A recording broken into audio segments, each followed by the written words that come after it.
Date 11 November 2023, time 11. The venue Directorate of School Education, Nagaland, Kohima. Today's guest of honor, Sri Tavasanam, KIS, Principal Director, School of Education, Nagaland.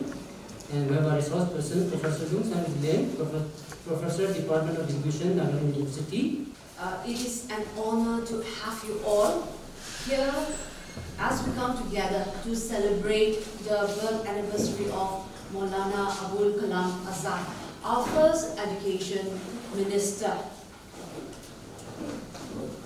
National Education Day is not just a day to mark the historical significance of education, but it is to acknowledge and celebrate the transformative power of education.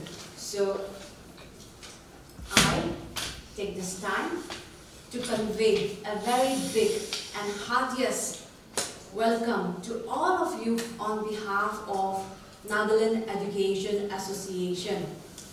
I would also like to extend a very special welcome to our resource person, Madam Nungsang Zilian, Professor, Department of Education, Nagaland University, who will be sharing with us her valuable insights and wisdom on this occasion.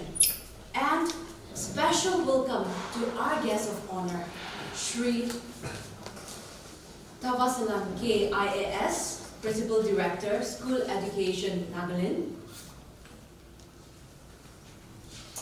And welcome to all the students and teaching faculty from Sazole College of Teacher Education, Kohima Arts College, Modern College, Alder College, and College of Arts and Technology, Nerke Peja. And a big welcome to the family of education from Nagaland University. And we also welcome and appreciate the presence of NEA members. And it's a day when we can't stay without smiling. It's a day when we all should be feeling very proud of ourselves, being a student, being a teacher and an educationist.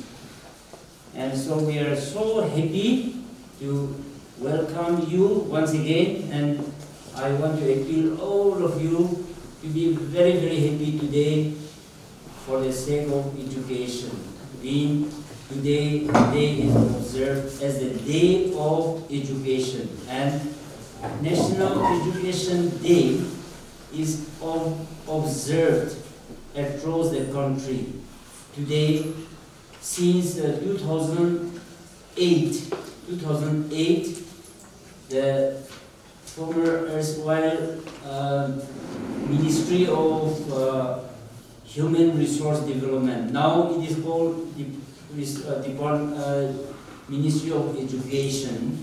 Decided in 2008, decided to observe this day, 11 November, being the what is called the birthday of the first education minister of the independent India, to observe this day as the day marked for education. Nagaland Education Association was formed to provide a platform, a common platform for educationists in Nagaland. We do not have any other professional organization for educationists, and therefore this body was organized to provide to promote healthy interaction on issues related to education. So the only professional organization, the National Nagaland Education Association for educationists in Nagaland. And we have been here since few years now, promoting the education through various forms of interactions. like panel discussions, seminars, workshops, webinars, all these interactions to also to come together and share our resources, coming together and sharing the resources together, and also to regulate ourselves so as to promote professionalism in education. Today, professionalism is growing. It is growing, rapidly growing. In the past,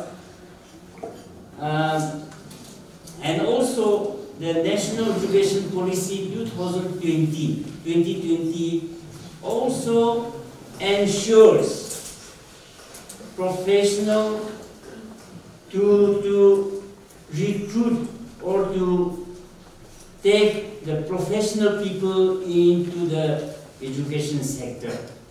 This is a commitment, and the NEP assures the nation, to the whole nation, that the policy will concentrate to emphasize, to give lots of emphasis to ensure that the professional people are recruited. Dr. Maulana Abul Kalam Azad was the first Minister of Education in Free India, and he served as such from 1947 to 1958. And during his time, he brought in many changes and reforms in the education system. And he was also somebody who wore many hats during his time. As a journalist, he was also a prolific writer, a freedom fighter, and an eminent educationist. And realizing the importance of education in New India, newly independent India, he initiated steps for making education accessible to all. He took many steps to eradicate illiteracy during his time. He also took steps for promoting science education, and he was also somebody who stood for women's rights, saying that national education would not be appropriate if half of the population was denied the right to education. So he was somebody who stood for the rights of women. He also called for modernizing the education system. So he was a very eminent educationist, and we are thankful to him today for all the reforms that he undertook during his time.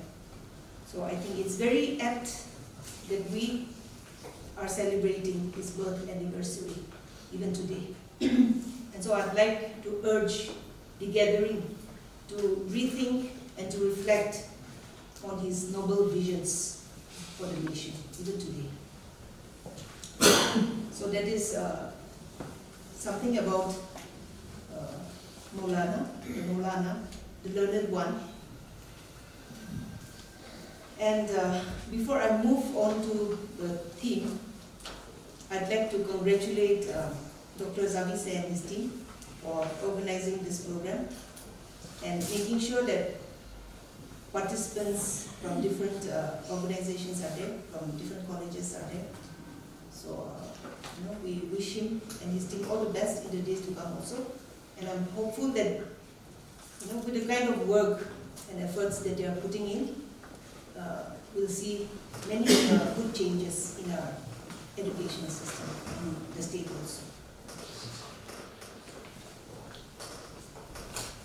This year's theme for National Education Day, which is innovative learning for a sustainable future, I feel is quite apt.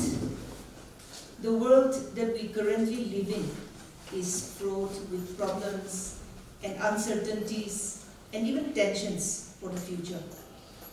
We face an uncertain future if we consider the kind of climate change that is going on, that we are seeing, and also living, the increasing population around the world with its increasing dependence on the Earth's resources, the depleting natural resources, and the increasing unemployment around the world, the slowing down of the global economy, and also considering the social issues of safety and security, inclusiveness, equality, etc., among others.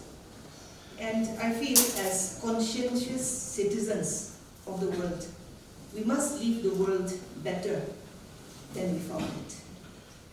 And we must equip young people and the coming generations with knowledge, skills, and competencies to prepare them for a sustainable future. And therefore, we need to make our education system more inclusive and more resilient to future challenges, such as preparing students for a greener future, providing digital solutions, advancing gender equality, increasing economic security and employment, and empowering young people especially. So this is one extremely important thing. So if you look at our country, only about 2% of the budget goes into education. And our state, for example, I'll just give you a statistic. We spend about 1,700 crores every year in the salaries for employees of the Department of School Education. Given the fact that our state, there are resource constraints, spending most of the, or almost 90% just goes into paying the salaries, which leaves us with very, very little for investment in education. It could be multiple things. I mean, it could be school infrastructure, it could be building a digital ecosystem for our kids. So there are massive concerns there. So, at this point in time, before I go further on this particular topic, I sort of want to give you a sense of what is it that we're looking at the Department of School Education at this point in time. I mean, in terms of, how do we prioritize and ensure that we invest more on areas that are going to have the maximum impact going forward. So there are 5 pillars to what we're looking at as far as the Department of School Education is concerned.